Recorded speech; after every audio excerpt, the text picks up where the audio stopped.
PCB ने central contracted खिलाड़ियों की लिस्ट जारी कर दी है साल 2025 और 26 के लिए, जिसमें ए कैटेगरी को उड़ा दिया गया है। यानी कि ए कैटेगरी अब नहीं है, पहले जो होती थी, जो सबसे टॉप कैटेगरी होती थी, उसको हटाने की एक वजह यह भी हो सकती है कि बाबर आजम के फैन का डर है। क्योंकि अगर ए कैटेगरी रखते तो इस तरह का लग रहा था कि बाबर आजम शायद ए कैटेगरी में नहीं होगा, तो बाबर आजम की तनकीद से बचने के लिए भी ऐसा किया जा सकता है। शायद अगर ए कैटेगरी जारी की जाती तो उसमें बहुत सारे खिलाड़ी ऐसे थे जो ए कैटेगरी डिजर्व नहीं करते थे और उनको रखना पड़ता। जिस तरह के कुछ खिलाड़ियों के सुसर हैं जो, और वो खिलाड़ी बगैर परफॉर्मेंस के भी टॉप कैटेगरियों में शामिल है, तो शायद उनको ए कैटेगरी में रखना पड़ता, इसीलिए ए कैटेगरी नहीं रखी गई।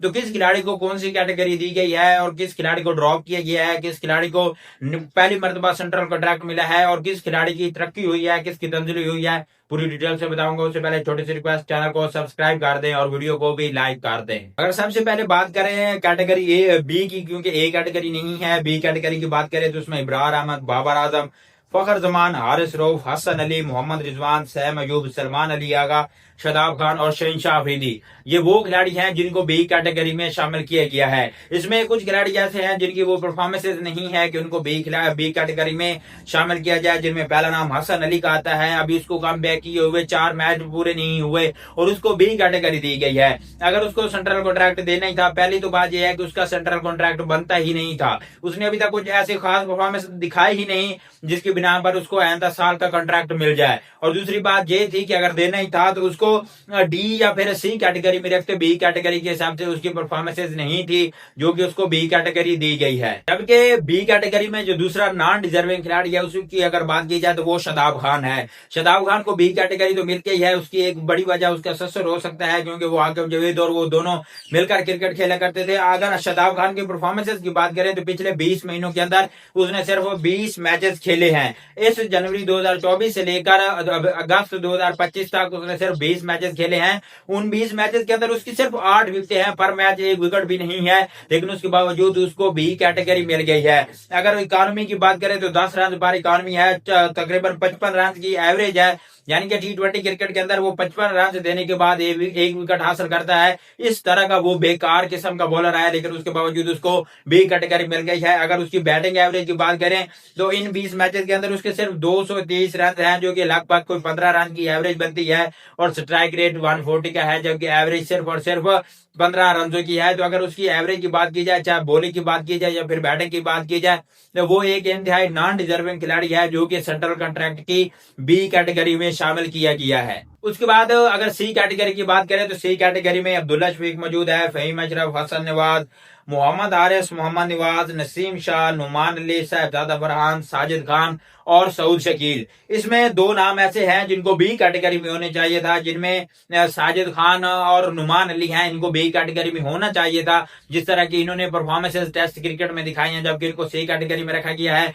जबकि वहीं पर जो अब्दुल्ला शफीक है, फहीम अशरफ है और उसके बाद मोहम्मद हारिस, ये वो खिलाड़ी हैं जो कि सेंट्रल कॉन्ट्रैक्ट डिजर्व ही नहीं करते, इनको किसी किस्म का भी सेंट्रल कॉन्ट्रैक्ट नहीं देना चाहिए था, लेकिन उसके बावजूद इनको टॉप की दूसरी कैटेगरी में रखा गया है। उसके बाद बात आती है डी कैटेगरी की, तो अगर डी कैटेगरी की बात करें तो उसमें अहमद दानियाल मौजूद है, हुसैन तलत, खुर्रम शहजाद, खुशदिल शाह, मोहम्मद अब्बास अफरीदी, मोहम्मद वसीम जूनियर, सलमान मिर्जा, शान मसूद और सुफियान मुकीम।